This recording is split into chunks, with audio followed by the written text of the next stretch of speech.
Good evening. Welcome to the May 17th RSU 14 Board of Directors meeting. We are at the Raymond Broadcast Modular. It is 6:30, and could I have a roll call, please, Mr. Superintendent? Kate Brooks. Here. Eric Colby. Jenny Cummins. Diana Forsland. Here. Marge Cavoni, Here. Pete Hensler, Don Dillon, Anna Keeney, Here. Scott McLean. Here. Okay, if you'll join me in the Pledge of Allegiance. I pledge allegiance to the flag of the United States of America and to the republic for which it stands, one nation, under God, indivisible, with liberty and justice for all. Okay, we do have one adjustment to the agenda. On item 7, there is an executive session for the central office administrator contract. Number 2 of that, which would be a vote to approve it, is being postponed to a meeting in June. So we will not be doing that. I would also like to say what's going to happen is we have 2 executive sessions. We will be going into executive session. We will coming back on the air to vote, and then we will be going into executive session again. So if we lose you for a while, that is where we are. So I'd open it to public input, but seeing no public, I will not open it to public input. If I could have a motion, please, on the executive session. I move to approve going into executive session to consider the possible expulsion of a student pursuant to 1 MRSA 4056B. Second. Okay, I have a motion and a second. All those in favor? It is unanimous. We are in executive session.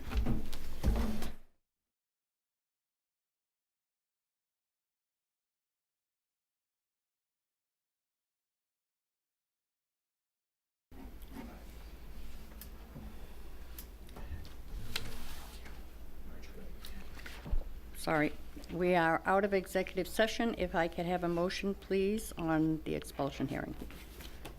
I move that the student's actions were deliberately disobedient, that the removal of the student is necessary for the peace and usefulness of the school, and that based on these facts, the board hereby expels the student effective immediately for an indefinite period of time. Second. Okay, I have a motion and a second. All those in favor? Okay. Madam Chair? Opposed?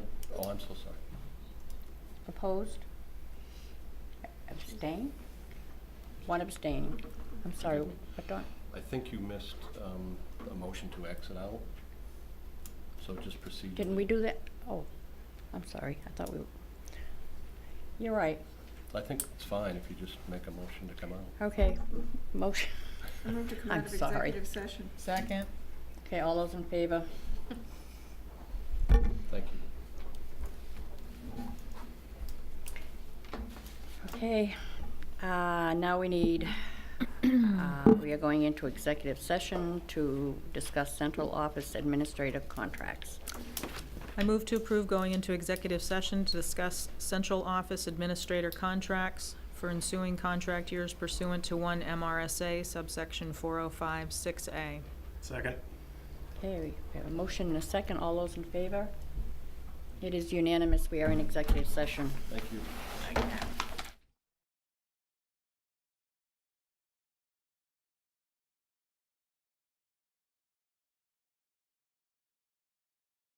Okay, we are back from executive session. Thank you for your patience. Next on our agenda is Kyle Rhodes, the principal of the Wyndham Primary School, and he is here to propose a different structure for the administration.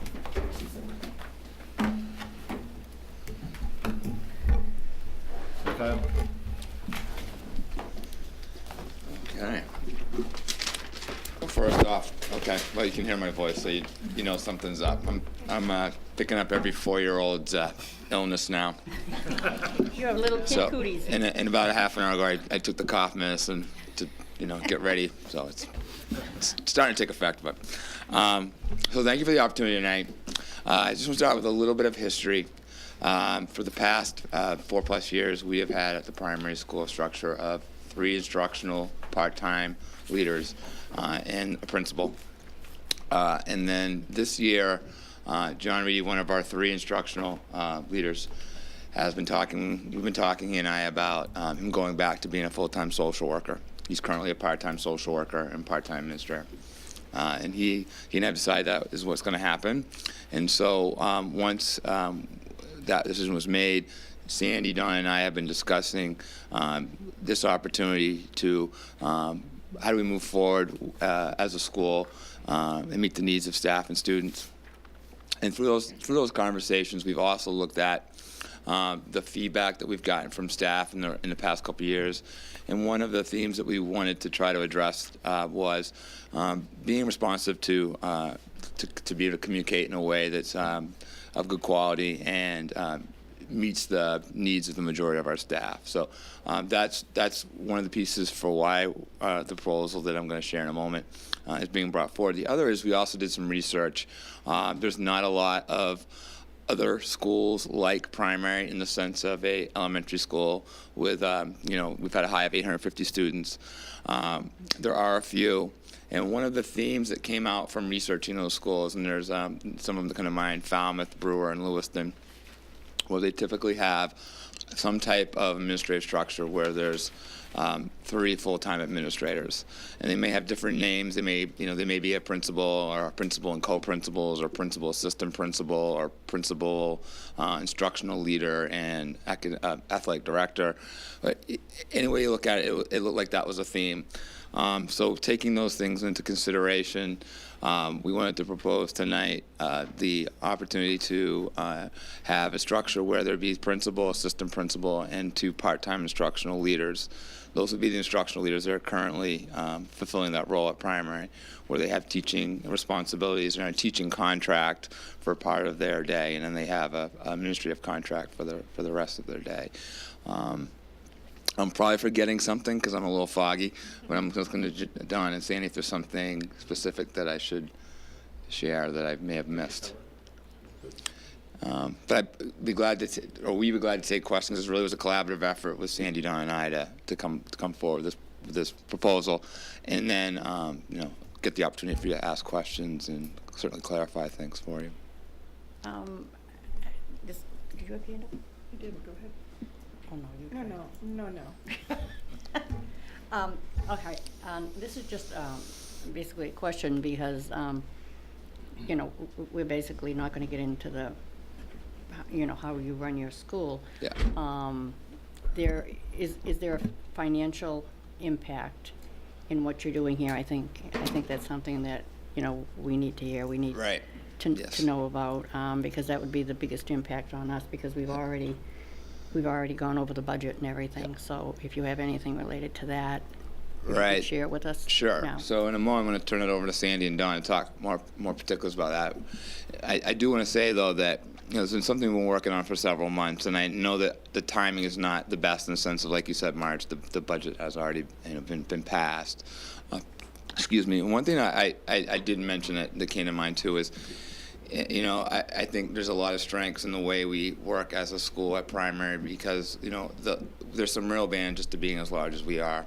We can do things on a scale in regards to how we use our resources that maybe a smaller schools couldn't. But you also have to, I think, an important thing to kind of keep in perspective is that if you took the students of Raymond Elementary School, Jordan Small, and Manchester, you could put them all into primary school.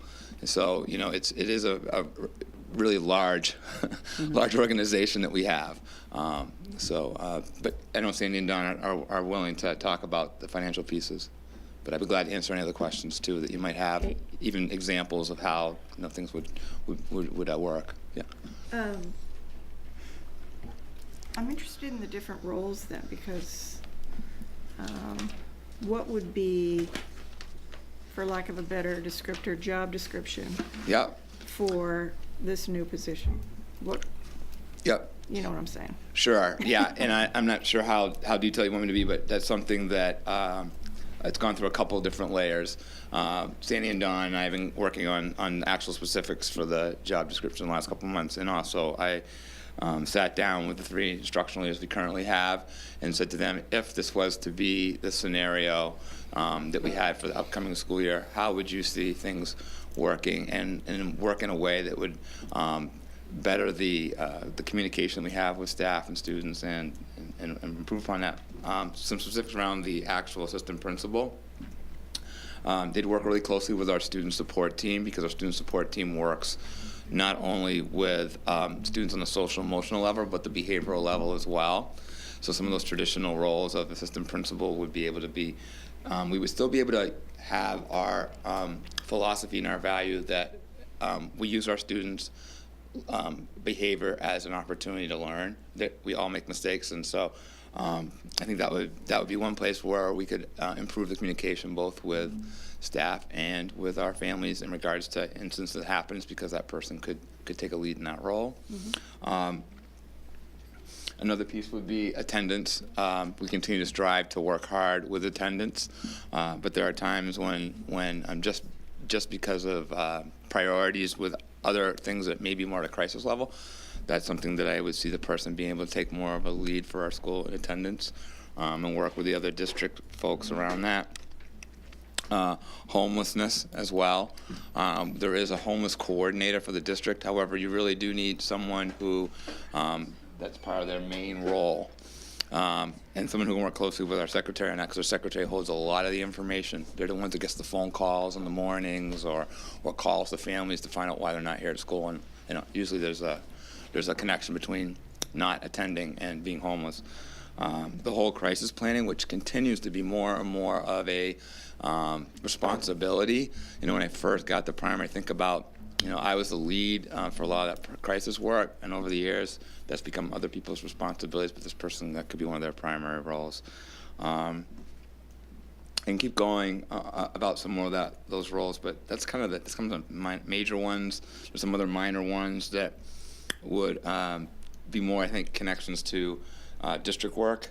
There's a lot of district initiatives going on, and they would have to. I find at times that I'm asked to be in more than one place at the same time, and I just can't do that. So this would allow for us to have a little more representation in some of those, along with the instructional leaders having that piece. But they're also at times tied, because they've got responsibilities within the school day to either be directly with kids or staff. And one last piece I would say about roles for the assistant principal is we've seen some real increase at all of us that works with staff around evaluation, supervision evaluation. I was just going to ask you that. Yeah, the requirements have really increased. The student learning objectives is new this year. I only see that the demands to do that well increasing, so that would be part of that person's role to help support that. The other piece would be, it used to be a 4-year cycle for any staff member to get a full evaluation, which entails observations and then a summative review for that school year. And now it's a 3-year cycle per the state. So that means that there's more observing and more written evaluations that need to be done on people. We want to do this really well, because I think our staff values that and wants the feedback. And that's one of the pieces I think that we could do a better job with, is specifically feedback back to staff with those supervision evaluation roles, by having it it is a collective effort now, but a collective effort with more people to be able to do it. That's one of the pieces that John, nothing about John, he did a fine job in his performance, but he did not have the administrator certification, and that was something he was striving to do, and however it became such a burden. There's some real requirements, unfortunately, the state was putting on him, and that was going to make it really difficult financially and just timing-wise to do that. So this person would have to have that certification, which would allow them to do those pieces. Would teacher leaders, would their role change? Some, yes. One of the major ways I would see it change would be opportunity for more coaching of teachers. They would still do their roles, because currently they have for the most part. However, some of the evaluation pieces would shift to the to the assistant principal, and allow them to do more coaching, specifically with some of our staff that's new to our school. We've relied some this year on, and it's been successful, so it's not a bad model, but it's one I'm not sure we can sustain. So we've had some of our teachers really step up and help some of our new teachers. We've been offering after-school courses with a little bit of pay with it. You know, for example, one of the things I would see us doing more of is Julie Young, one of our instructional leaders this year, has been offering a book club around guided reading, and our teachers know that instructional strategy is something we're expecting all teachers to do. And so, you know, giving them those types of opportunities to be a learner. Thank you. You're welcome. With the instructional leaders, I'm trying to figure out the hierarchy here. Would the instructional leaders report to the assistant principal plus you? They would not be on an even. Excuse me. Sorry. All three report to me. However, it would be a case where, you know, there would be a hierarchy to that. Principal at the top, assistant principal, and then 2 instructional leaders. But they would not be equal. And I only say that because one of them is a part-time teacher. I mean, Right. It's a shared thing. Right. Yes. I still evaluate. Currently, I still evaluate all 3 of the instructional leaders, so I don't see that piece changing. I would still be their evaluator. I'd be the evaluator for the assistant principal as well as the 2 instructional leaders, both in their teaching role and in their administrative role. All right, so the assistant principal would not be over your instructional leaders? In a hierarchy way, yes. Okay, However, that's all. yeah. Okay, Yeah, that's what I was looking they're for. not Yeah. on the same line in the That's what I thought. organizational chart. Right, right. But they all would report to me. Yeah. All right. Yeah. I mean, I think I like it. I mean, I like it. It's a very big school. And I remember when Chris Grant and anyway, a couple of the assistant principals were there. I thought it was a lot of value added to that position there, and it was a lot of help for. Well, Yes. I think Chris was still there when you went there. Yes. You know, and I think it was really. I think it was good. I think it was a good way. I always get a little antsy when you have people who have dual roles, and one of those dual roles happens to be the same as your peers over here that you have to tell what to do. You know, so I think it's nice to have another person. And again, like you say, it's kind of like, it's not a terrific comparison, but it's kind of like the Dawn and Sandy show here. You know what I mean? It's kind of like Dawn steps in. Dawn steps in when Sandy's Right, not and that would- available. And yes. it's good to have that. It's good to have that other go-to person. But that's just my comment on that. But do you have questions, Scott? No. You look pensive. No, I'm thinking, but I guess I do. So this is going to improve communication, you said. All right. How's it going to be different as far as how the setup was for last time compared to last time? So a couple things. I'm often asked to be elsewhere, and so you know, one of the things we've been trying really hard this year to do, and I see us being more successful, is trying to get a potential decision that might be made that affects staff before it actually is made. So the feedback is they like to know way in advance, and so being able to give more time before something's going to go into effect. I see us getting better at that. We tried hard to do that. This year was just how we structured the schedule, because schedule kind of runs how schools work. But I do think having 2 people that could be the person to answer will help improve that piece. I also believe it'll help with individuals in the sense of some of the pieces around evaluation, because we can divide it up in a way that my hope would be allow for a little more, to be more responsive. It's not that the evaluation process isn't being followed. It's just that there is a significant amount of people in the building that have to be evaluated. So to do that thing, for example, giving timely feedback to people, that we would be able to do that more and quicker with another full-time administrator, I believe. Just because they don't have so many different roles.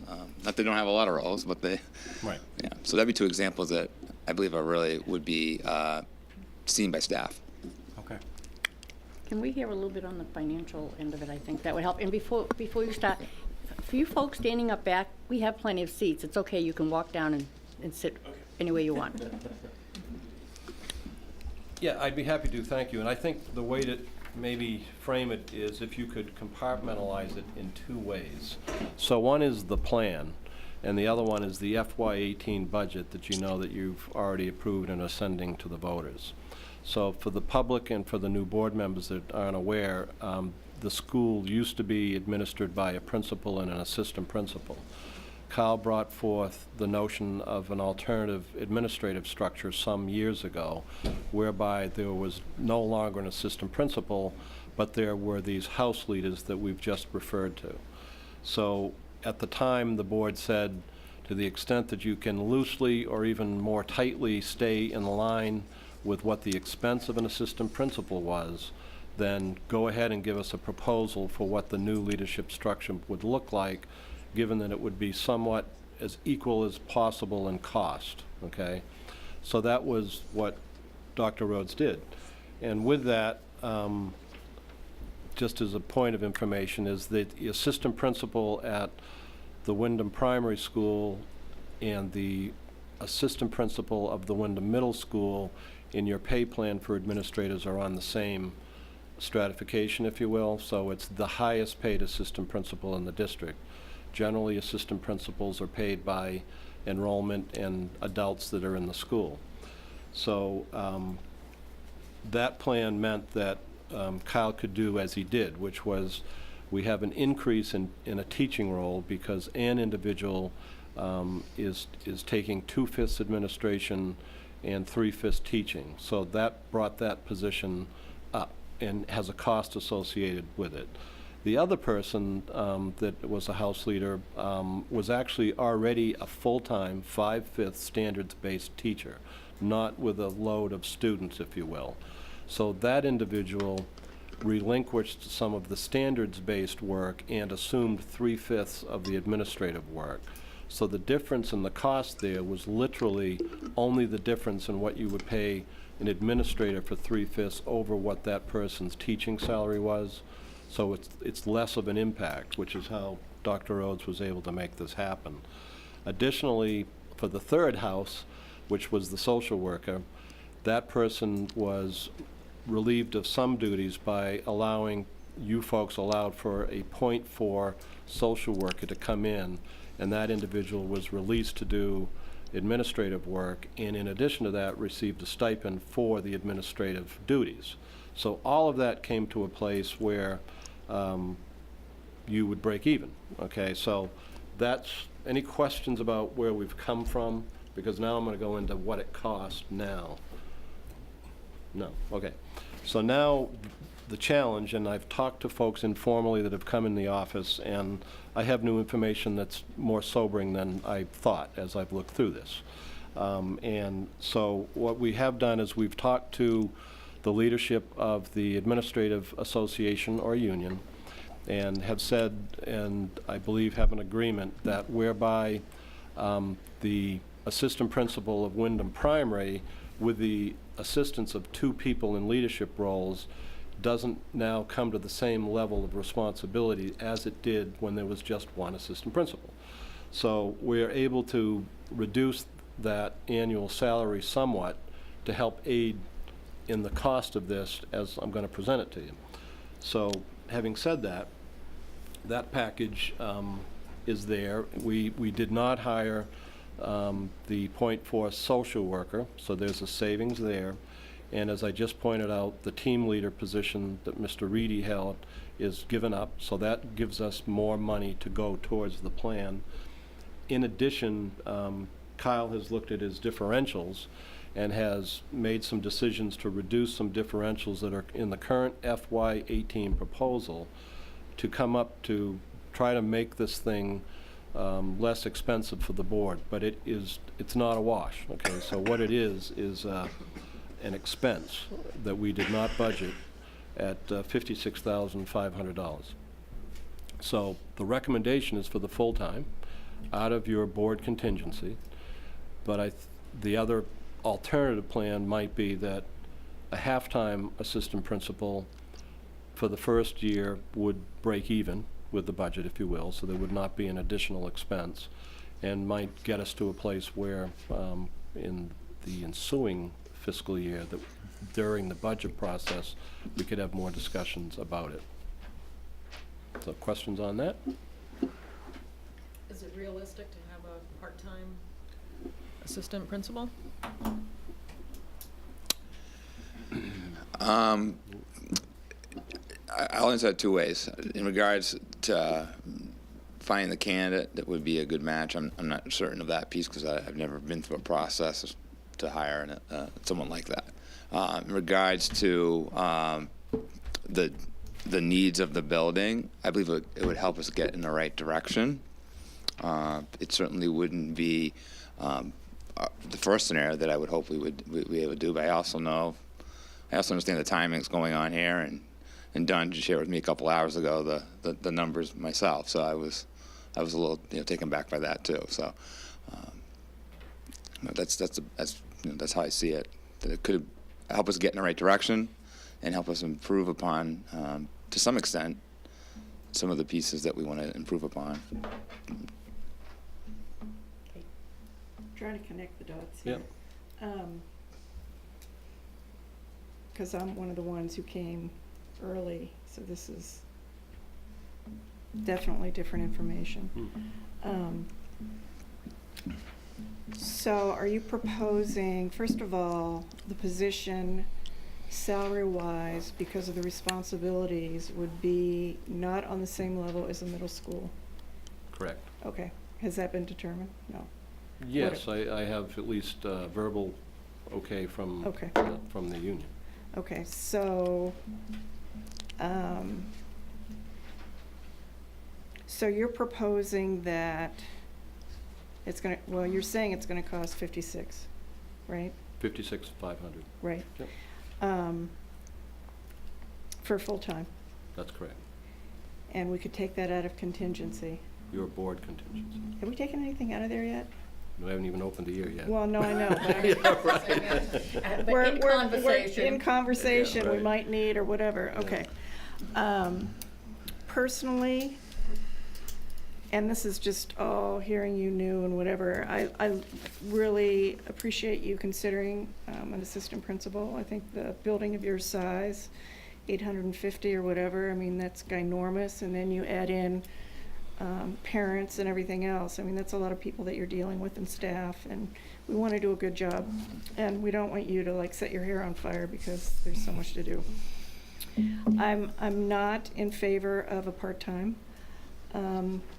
I think that if we're going to do this, for me, I mean, I know there's the 56, and that's a lot of money that I didn't think we were going to have to spend. But if we're going to do it, I'd like to start clean with it, where the roles are very clear for everybody right out of the gate, because there's a big change. And I just feel like, and I might change tomorrow, if I hear something different, but right here and now, if we're moving forward for the next school year, I would want every single person in that building to be clear what the role is. And I Yes. don't want another transition. Yeah. I want it, okay, guys, this is what we're gonna do. We're gonna start the year out. Let's go. And it's not like the next year, all right, now we're gonna change it again. Right. I want it to be clean for me. And the roles delineated, staff knows, you know, the evaluation piece is critical, I think. So that's where I land.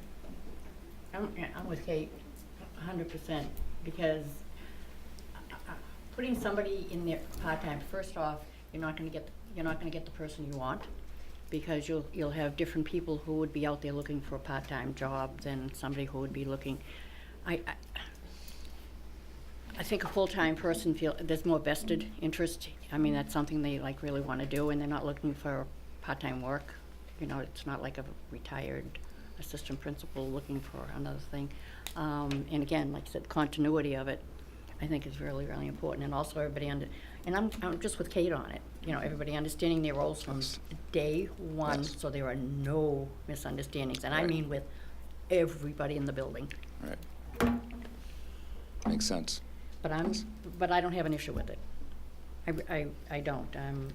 It's, you know, we've hit that fund before other years for a teacher, you know, because of student count. I think what happens in your school affects over 800 students, which is, to me, has a lot more of an impact than like one classroom having the difference between, you know, like 24 and 26 kids in it, you know. I think it's very important. That's my thought. Anybody else? I just I have don't know one which way quick to look. question. How much is how much would be in the contingency for 18? It's 230, isn't it? I thought it was 280. Oh, is it 280? I think it's 280. It's 280. Wait. But I'll verify for the board and put it in an email tomorrow. Great, thank you. Yep. Anything down this end?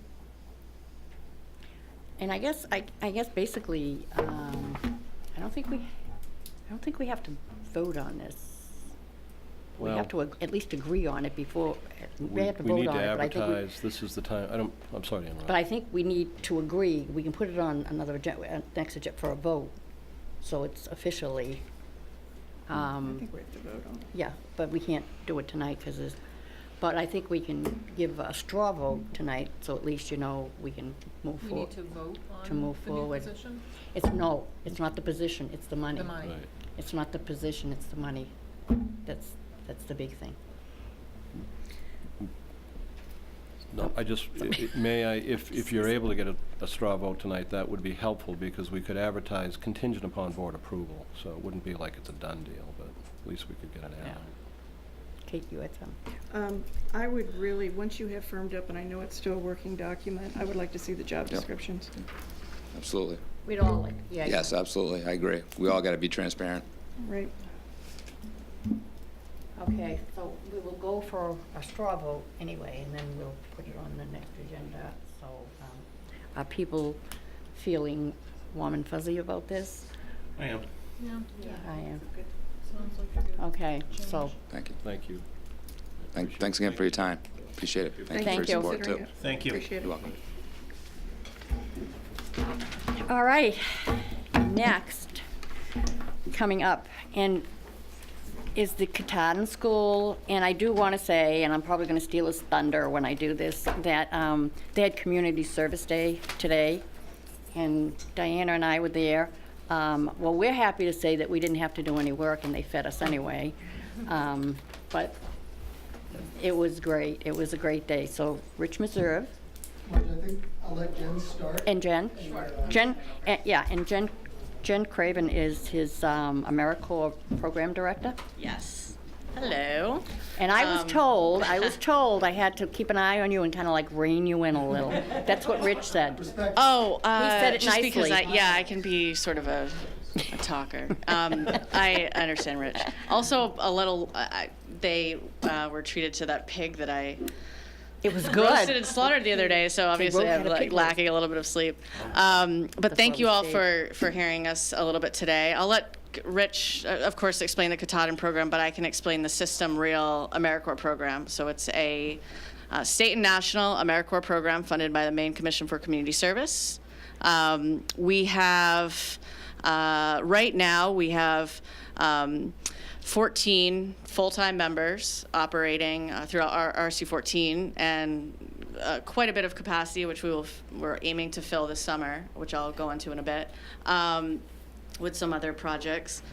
So what our members, all of them across the board, what they're doing, it's, I guess, three parts. One, the most important focus is improving math and literacy skills amongst our population of students.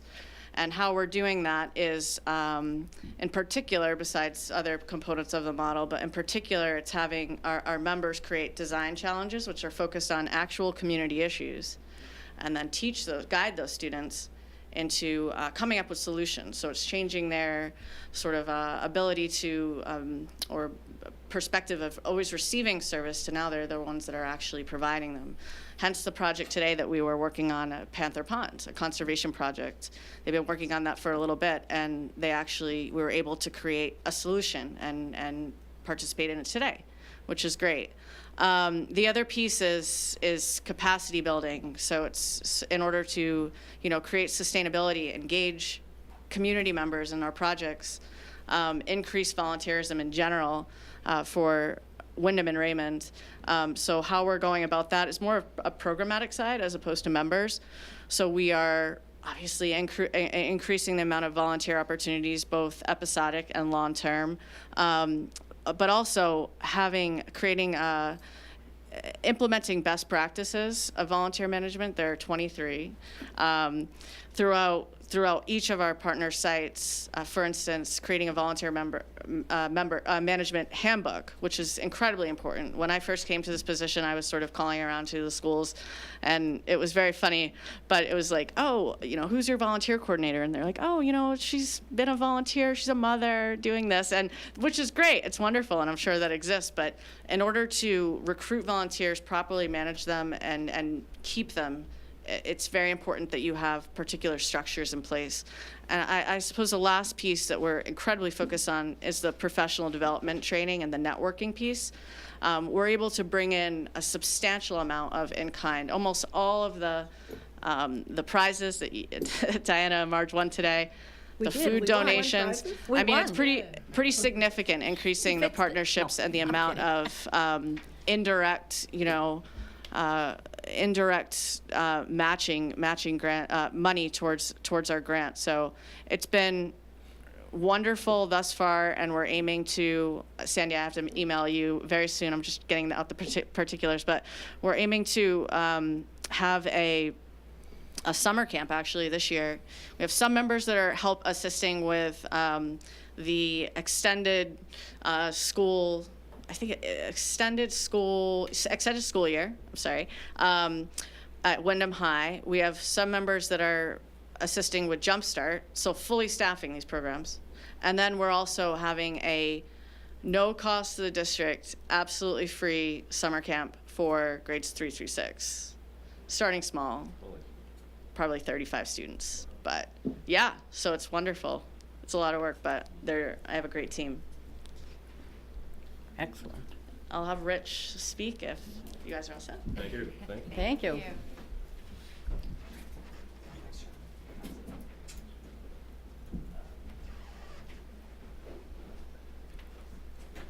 Hi, everyone. Thanks for having us here tonight. I'd like to start my presentation with one of our star students. Maybe you can just Hi, I'm Ellen Clark. talk a little bit Hi, about Ellen. what's going on. Thank you for coming. Thank you for having me. And what grade are you in? I'm a junior in high school. That's cool. And how long have you been with Mr. Meserve? About 2 years. Great. Yeah. And what do you think of Yeah, it? how are things working out? Well, before I came to this program, I almost never came to school, and I just had a lot of anxiety at Wyndham High School, kind of due to the classroom sizes, and I just didn't really feel like I fit in there. And coming here, due to the smaller classroom sizes and kind of the smaller student body we have, I think we have 20 something kids in the entire school, has really helped me, and I attend school regularly now, and I've been able to overcome a lot of the anxiety that I used to have. Great. Excellent. I might put her on the spot again in a minute here. So I'm going to use, if technology will assist, I'm going to use our website that we have. Maybe?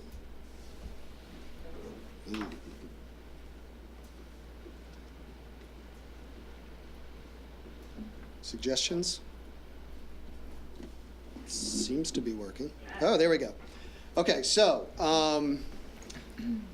another great service that we have with our AmeriCorps program is brilliant people that come and provide all sorts of services to our district. Fernando is an AmeriCorps Vista who's worked with us for a few years here in the district under a number of capacities. He's a Vista now, does a lot of support for the entire program district-wide, but he's also, thankfully, a bit of a computer geek and has helped us create, with the help of some of our students, a brand new website for our program. So we're starting to explore this, and we have yet to venture over to the gentlemen on this side of the room to see what they think of this, but we're hoping that we get their blessings to make this our actual website that we can then link through the district. So just some of the stuff that you see here. So this is an ice climbing video. Obviously, we do a lot of adventure education through school, through the Katahdin program.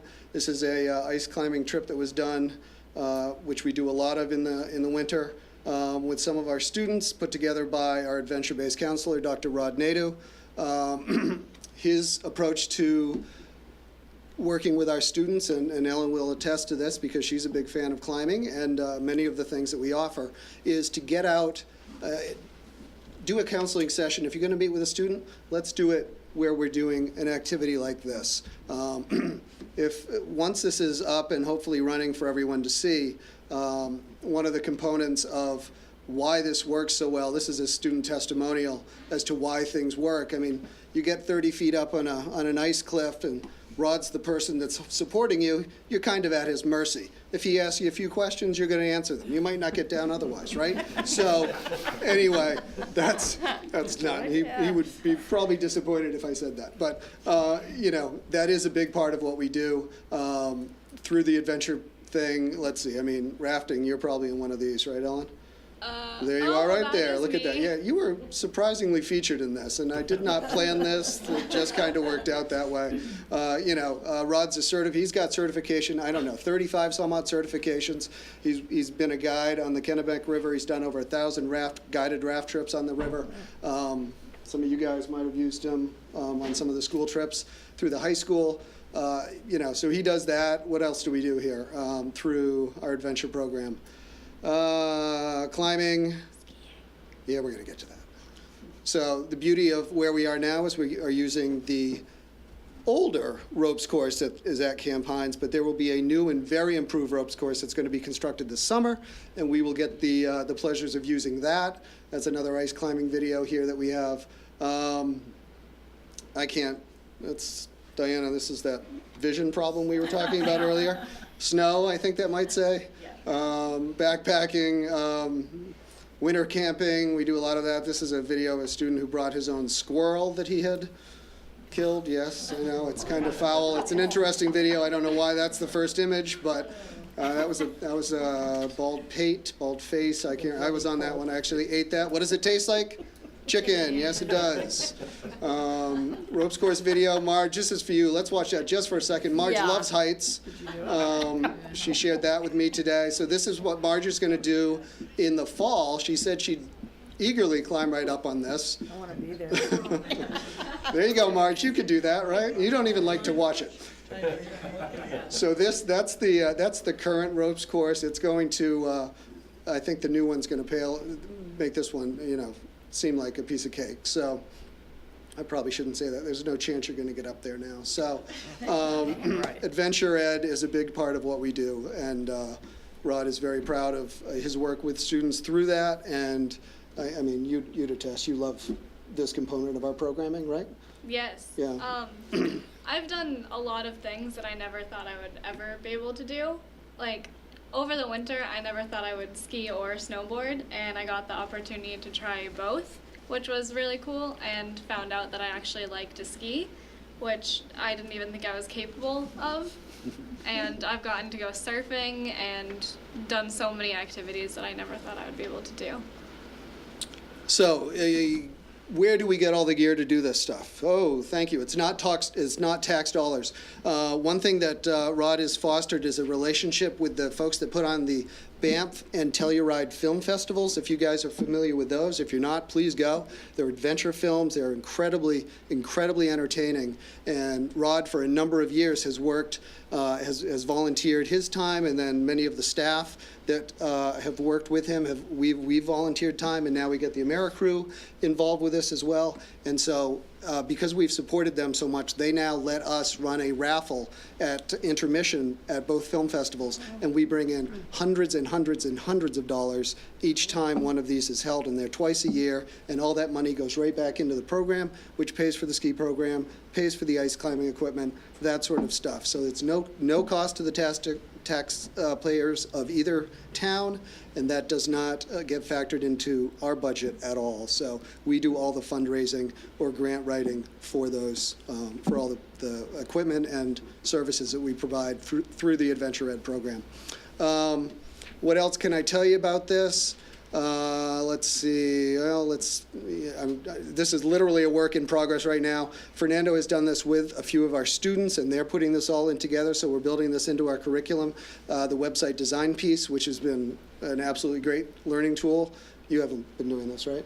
I don't think so. This is one of the few things Ellen hasn't done at our school. You know, some of our philosophies here, you know, meet our team. There's a bunch of us right there. That's Rod right there, Dr. Nato. He's got a PhD in, I don't know, something. And AmeriCorps program is under construction right now, but Jen has talked a little bit about that. There's some neat stuff coming forward on this as well that I think everyone's going to be excited to hear about in the district. She didn't touch upon all of it. Some of the partnerships and organizations that we work with, obviously the Boy Scouts being at Camp Hines. Here's our main commission for community service, the AmeriCorps program. Oh, golly, this is terrible. I have no idea what that says. What is that one? Someone who's closer to the board. Preble Street, thank you very much. So we do community service at Preble Street. I don't think that actually is. Is that Preble Street? Preble Street Resource Center, yes. Samsung and Shell were two organizations where we were awarded grants through some work that some teachers did to provide grants for great technology for our program. Cumberland Soil and Water Conservation group that worked with us today. We have students that go every other week and volunteer at Gorham House. We work with the Loon Echo Land Trust on trail maintenance for them. We work at Habitat for Humanity. We work at this animal shelter as well as Freiburg Animal Shelter. That is a loon. I have no idea what that is. I don't know what that one is. Ruth's Reusables. We volunteer with Ruth a lot. We use a lot of her services. I'm hoping to get Ellen to go on a tall ships sailing experience with me this summer. I'm working on a few of our students, this being one of them. I'm on the education board for Tall Ships Portland, and we're hoping to generate some grant money and raise some funds to get a few students out to go on a sailing trip this summer. They have a great curriculum program. It's all, it's going to be, what is it, half credit? Full credit is awarded through Falmouth High School, which will transfer into Wyndham High School if you go through one of these programs. They're a week long. Anybody who can hear me in this room, these are available to any high school student. Look into it. If you've got some time this summer, they're phenomenal. We work with the Rotary Club. We have a Cooking Matters class that comes in for how many sessions? I think they just wrapped up with maybe six different weeks. They'll come in and provide a whole cooking and cooking curriculum, and the kids learn how to make all sorts of funky things, which is great. Great life skill to know. And then we have a group that heads off to Maine Academy of Modern Music, and these are all. And that's a once-a-week experience. And once again, this is money that has been raised either through grant funding or something else. This is not taxpayer-funded dollars used here. Service learning is a big component of what we do. Obviously, this was our trip down to D.C. that I talked about last time I was here. This is a Veterans History project that we did. This is, oddly enough, my father-in-law, who was a combat surgeon in Vietnam, and he's a doctor in Massachusetts. He was one of the people we interviewed. Some of the stuff that we do here up at Camp Hines. So what else can I tell you about? Academically, I mean, obviously we're school. And why is school different for us? It's smaller groups. It's very individualized. We do have to differentiate for basically every student. You would attest to that. So we break out into small groups. Might do a big, I don't know why I put this up here, because maybe I can see this one. Here we go. So what are we doing right now in science? Photosynthesis, mural thycoloid, and photosynthetic light reactions. Do you know what this is? Because I don't. That's what's going on in science. What's coming up next? The next unit is embryonic development using frog eggs. Right now, the kids are doing Holocaust and World War II studies. There's another unit on growth of agriculture. The way we kind of do some of our credit recovery, I'm going fast because I want to watch the Celtics game. The one way we do credit recovery is the big history project is something that kids can work on individually to kind of regain some of those credits they may have missed at the high school. English and math, probably can't see this, but those are very individualized things. Kids are working on reports on the Holocaust right now. We're focusing on descriptive writing, some novel excerpts and reactions, tone, characterization, setting, and theme. That's currently being addressed right now in English class. Some of the things our students do in addition to academics and some of the other stuff you've seen, we've got kids who put together our own yearbook. The Cooking Matters class I talked about. No one's wearing the t-shirt, but we printed out t-shirts today that you guys saw, and the kids learned how to do that. They planned all the activities. We have a chess club. We have a Veterans History Project club. We have STEM and robotics things that we work on. The kids obviously are working on the website that we're looking at right now. They're currently in the process of building their own computer at school, and the list goes on and on. So that's sort of what we're all about in a quick nutshell, and I would be glad, as Ellen would as well, be glad to answer any questions that anyone has. Yes.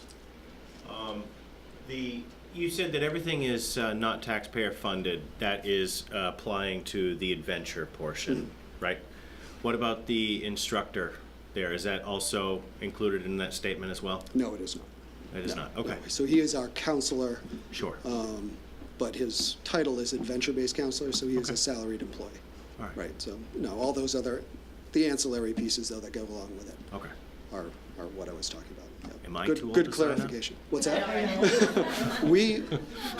mean this honestly to you and to anyone else who's watching through the magic of television.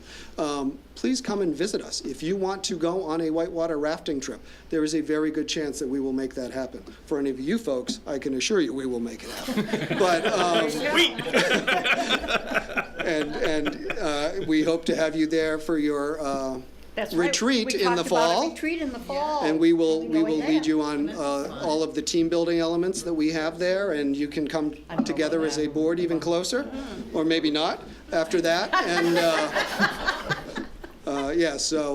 honestly, we're there, and we would like to provide a service to the whole district. So if you want to come and you want to go on one of our trips, we would love to accommodate you. So, or just come and meet the kids. We'd love to have it. We've got a great group of people. It really is. Yeah. I mean, it was, to see today, because they were all working, and they weren't in the building, which was good, because there was a lot of banging going on, because they were putting the flooring down, wood flooring up above where the kids were trying to learn. So it was good they had Community Day, which was outdoors, and I'm telling you, these kids know how to work. I mean, it was buggy, it was hot. They were digging what they were doing was they were digging ditches along the sides of the cabins for the runoff, right? Mm-hmm. For the runoff, they were working with the water conservation. Filling it with rocks. Yes. Have you ever tried digging ditches and shoveling? Oh my, yeah. It was like unbelievable, but I'm telling you, there was nobody leaning on a shovel there. They worked really, really hard. I mean, they were really into it. It was great. I think it was great. In fact, we were coming for a visit, and then we stayed for lunch. Then we won prizes. But if anybody gets the chance to go up and visit the place, it is. Yeah, please do. It's just great. It's just a wonderful thing. Anything else? Okay, we all set? Great. Thank you. Okay, thank you. All right, next on our agenda, Anna Keeney, who is one of our board members, is involved in the Student Foreign Exchange Program. And so she is before us tonight. She's going to speak on it, and I think she brought somebody with her. I don't have any cool technology. I just brought people. And it's really kind of odd to see you guys from this angle. as opposed to down there. Wow. So anybody that sat next to me for 30 seconds has heard me talk about exchange students. Personally, I've been an exchange student for both year-long and short-term exchanges. Our family has hosted both year-long and short-term exchanges, and I work with Kathy Hansen for Greenheart placing exchange students. Usually at Wyndham High School, we have about 6 students a year that come from all over. This year we have Isabella from Brazil. I haven't met these, they're not mine, they're Kathy's. So we have a couple kids from Germany, we've got kids from Italy, we've got kids, do we have a Ukrainian student this year? No, 60 different countries. Yeah, so we've got kids that come in from 60 different countries. Last year we had a young man from Bangladesh spend the year at Wyndham High School. I would love for the students to come up and introduce yourselves and where you're from and what you've done while you've been at Wyndham High School would be really handy. Clubs, sports. We're on TV, but not a lot of people watch us, so don't worry. Yeah. See, you can get some publicity. My husband's not even watching. Okay, hi everyone. I'm Camila. I'm from Italy. I'm 17, and I'm hosting by the Albanos family. And okay, what's a lot of differences between my Italian school and American school, and I think the first big difference is that in Italy we don't have our school doesn't provide sports and stuff, and I think it's really cool that here you guys provide sports. And I've done cheering for fall and was my first year of cheering, and I really enjoyed it. And I did swim for winter, and now I'm doing tennis for spring, and I really like it because you get the chance to meet a lot of people. And yeah, and the teachers are really, really nice, and yeah, and also with us, and when we struggle with the language and stuff, they help you get through everything. And that's Great. it. Yeah. Excellent. Thank you. Hello, my name is Felix. I'm 17 years old. I'm from Germany, and yeah. So what I've done this year is I've played soccer the first quarter this year in fall, and I did track the second quarter, and I didn't do any sports the third and the fourth quarter. I just stayed at home. Yeah. But yeah, I did rock climbing, but it's just not in school. And it's the same like Camilla said. In Germany, we don't have from the school they don't provide sports. So if you want to play sports, do some sport, then you gotta go to a club, a special club in your town, and yeah, but it's a great experience here, and grateful to be here. Thank you. Thank you. Isabella, it's your turn. Isabella is my student. She's one that I placed. I told her she had to come and smile a lot and be really nice to everybody. No pressure. My name is Isabel, and I'm from Brazil. I'm 16, and in Brazil we don't have sport in school too. But I played soccer 10 years. I have been playing 10 years soccer, and the beginning the year was really hard for me because I don't know at all English, and it was really hard. But my teachers helped me a lot, a lot. I stay after school every day for helping everything. Mm-hmm. And I have done for the first quarter. I played volleyball, but I want to play soccer, but I want to something new. And I was I'm gonna play volleyball. It was cool, but I was really bad. Yeah, the ball was in my face 100 times, but that's fine. And the second quarter, I was in swim with Camila, and then now I'm track, and I don't run a lot, but that's fine. And yeah, now it's more easier for me talk with you guys, and the beginning was really hard, but yeah. How long are you here for, and when did you get here? I got here in beginning of September, and I'm come back in June 18. Yeah.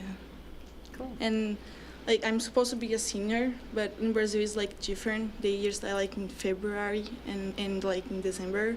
It's not half and a half. So when I come back, I have like 6 more months, like for my senior year, and then I graduate in like next year. I'm like 2019, no 18. I'm going to a college or like university. Yeah. Cool. Oh, great. One of the things that Isabella got to do too was actually participate in the JMG program. So we had those kids come and talk a couple of weeks ago, and she got to be part of their program, and she went to the competitions that they did, and we heard glowing reports. So just to kind of get on my exchange student soapbox a little bit, we're really blessed in Wyndham to have in Raymond to have such a community that's so open to us, and a school that's so open. And I really like to think that we have a positive impact. We bring these students in, and suddenly, everybody from high school students down to little ones, now when they're listening to the news and something happens in Brazil or in Germany or in Italy or in Japan, that's real. It's not just a story far away. It's real people that really matter, and questions are asked more, and we try harder. I know this summer or this past year we had some pretty terrible things happen in Paris, and I have little ones who at 6 years old said, okay, is Oriana okay? Is Bastian okay? Are our friends okay?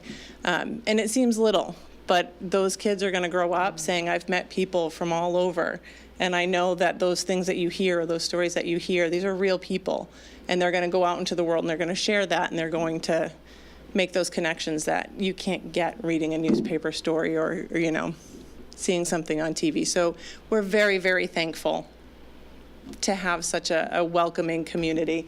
And Kathy's been doing it a lot longer than I have, so I'll let her tell you a little bit about what we do specifically at Wyndham High School. Thank you so much. So I have 5 adult children, and they all went through Wyndham schools from K through 12, and they all graduated. And so my oldest boy's 46. I had him when I was 9. No, just kidding. And he was an exchange student when he was 16 to Argentina, and he's in the yearbook, Wyndham High School yearbook.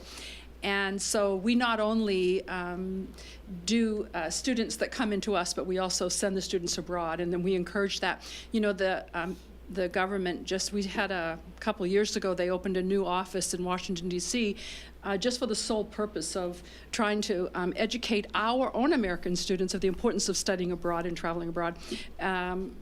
College, and it's so many kids want to do that, and they don't think they can. So we try to make more awareness to the students of how they can make that happen. So Wyndham High School has an international club, and there are 38 members of that, and they have a president, a vice president, a secretary, treasurer, and the whole thing. And they put on an international evening where all the exchange students came, and they had tables, and people got to come and visit. It was just wonderful. And it's just beginning. This is the first year they had the international club. So I've been doing it for 37 years, and I volunteered in Wyndham and continued to host and host and host. And what I felt was that I wasn't in a position to take my 5 children and travel the world with them. But for some reason, I don't know where I got it from, but I could bring the world to my children, one exchange student at a time. And I, on purpose, intentionally chose different countries every time we hosted, so that my children when we would study about the country and learn about before the student came, and it just such global thinkers. Well, now, today, it's even more important that our students understand that. I can't tell you how proud I am of Wyndham High School, being from Wyndham, and that they're so open to this. It's incredible how receptive all of Wyndham High School, Wyndham Middle School, as well as yours with Raymond Middle School, and just bringing that awareness about that culture change. And the people who just spoke, my mind is going, all of our, Greenheart has been around since 1985. It's mandated that our exchange student volunteer. They have to volunteer and give back to their community. And so I'm always seeking places where that they can volunteer, that we can organize them to do that. In February, they did a Ronald McDonald House awareness campaign for them, a home away from home for families of seriously ill children who are in the hospital. And I was one of the original board of directors for that, so it kind of like I had that love for that. And they all volunteered, and we had 400 people that attended that event. And we had students from over 50 different different countries, and they came up and introduced themselves and said their name and what country they're from. Can you imagine the impact of all the other families that were there, and all those kids got to meet those kids from all over the world? It's really phenomenal. So I thank you for being so welcoming to us. Thank you. Thank you. Do you guys have any questions for us? Oh, yeah, if you want me. I could go on forever. So how is it going, getting host families? Well- Speaking of host families. Speaking of host families. I have my card, just in case anybody's thinking of it. It's all volunteer. So, you know, what's happening in the United States, unfortunately, is no, it's okay. Is that the schools, private schools, are F1 students, and so they pay full tuition to the private schools. Some of the public schools are actually becoming CVIS approved full tuition, but these students are coming on an academic program. They have a whole different agenda. They have a sense of entitlement, which is normal. They're paying a lot of money, but it's taking away. So right now, we used to have 100,000 J1 students, all volunteer in the United States, and now we have 24,000 in all organizations. And with the F1 program, back in 2006 or so, I remember a couple thousand, and right now it's 90,000 for the F1. So you see it's outnumbering that with those private schools. So I just hope we keep the J1 program alive, so those volunteer families. So how do we find families? The number one way to find families is word of mouth. It's one-on-one, it's who you know. I've hosted, you know, she's hosted, the students, you meet the families, and I don't know, how did we find you? My daughter is friends with you. And what happens is her husband is Italian. And I'm like, that's a no-brainer. Why don't you just host someone from Italy, right? And then Emily is Cambodian. I said, why don't you just host one of our students from Cambodia? And they did. They double hosted Cambodia and Italian. So bless their hearts. So, and it's really bringing it to their children, bringing the world, you know, bringing them and have that influence. But if our students want to, you know, be more fluent in Spanish and French, you know, with our foreign languages, why not host one of them and have them in their home and talking to them and getting that accent and understanding that. So, and so the answer is, how do we find host families? It's difficult. The ratio was 100 no's to 1 yes. Just so you know that. We had 100 people we asked to get the one. And once in a great while, you know, we'll come to a fair or do something like this, and, you know, hopefully we'll get the word out there. But anybody can host as long as they can pass the application process, which is a little grueling because it background checks and references and all that good stuff and home visits. But people think that they have to have children to host, and they don't at all. So we encourage you. So I'm sure you're all going to sign up with Anna. We appreciate that. So thank you so much. One thing I will say as far as host families go, some of my best ones have been host families that have little kids, not necessarily teenagers. Little kids they're not shy. So they're gonna, they get that. I think, Isabella, you were at my house for like an hour and my kids were all over her. Like, they're gonna laugh when the words are mispronounced. They're gonna point out the cultural differences, but they're gonna do it, and then it's out of the way and you're moving on and you can look back on it and laugh. So some of the best ones I've had have been, in fact, The best host family I've ever had. Because she comes from that thinking, that global thinker, because she was an exchange student as well as hosting an exchange student. I hosted a girl in 1984 from Germany, teenager, and 2 summers ago, their 2 teenage girls came and spent 2 weeks with us. Oh my goodness. And I've been over there, they've been over here, you know, it's just, so you stay connected for life, you know, it's wonderful. Cool. Great. Isn't that cool? Yeah. Thank you. Excellent. Well said. Thank you, exchange students, for coming. Appreciate that. Thank you, By guys. the way, Thank we didn't you, Anna. recognize this other host mom. Just so you know, Felix was Susan Wilkins, the Wilkins family, and we thank her for hosting since it's all volunteer. And this young man broke his collarbone, and I get this call. You know, it's always that frantic, you know, and his host dad's a doctor, so we were all set. That is good. But. Yeah, so he's been well taken care of. We've got incredible host families, and we appreciate them. Thank you for coming. Thank you for bringing Felix. Okay. Thank you. Bye, everyone. Thank you. Thank you guys very much for coming. Okay. All righty. Okay. Next on. Isabella, you're stuck with me for a little while. So next on our agenda is we have a staff reduction. If someone could read the motion. Sandy can give us a little better background after. I move to eliminate one full-time Jordan Small Middle School teaching position due to changes in local conditions. Second. We have a motion and a second.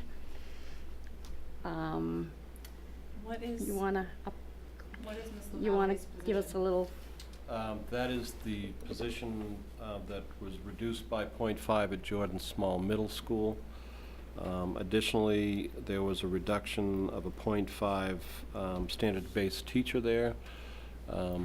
So this person is the lowest person in the middle level seniority area, so was impacted by that change. okay. Anything? Excuse me? Does she know what's coming? Oh, yes, absolutely, yeah, thank you. Is everybody all set?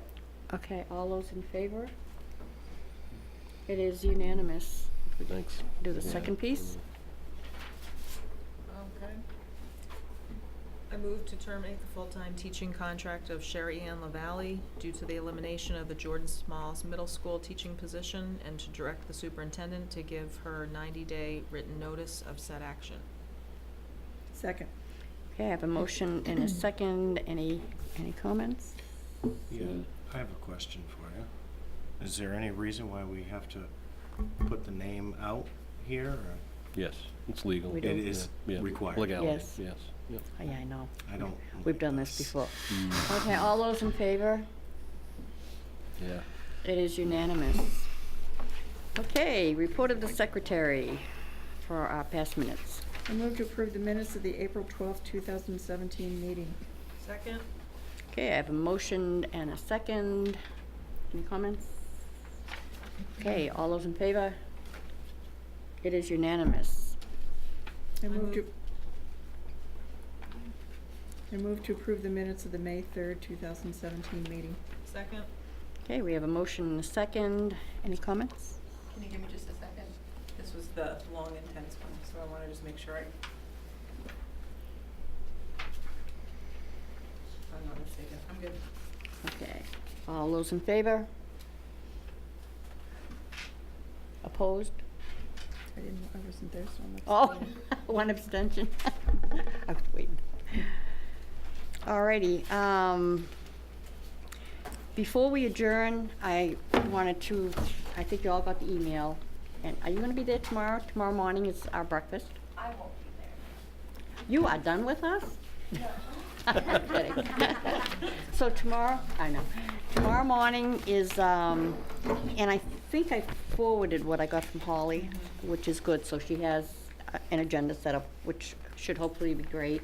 You know, so hopefully as many of us that can get there, you know, can.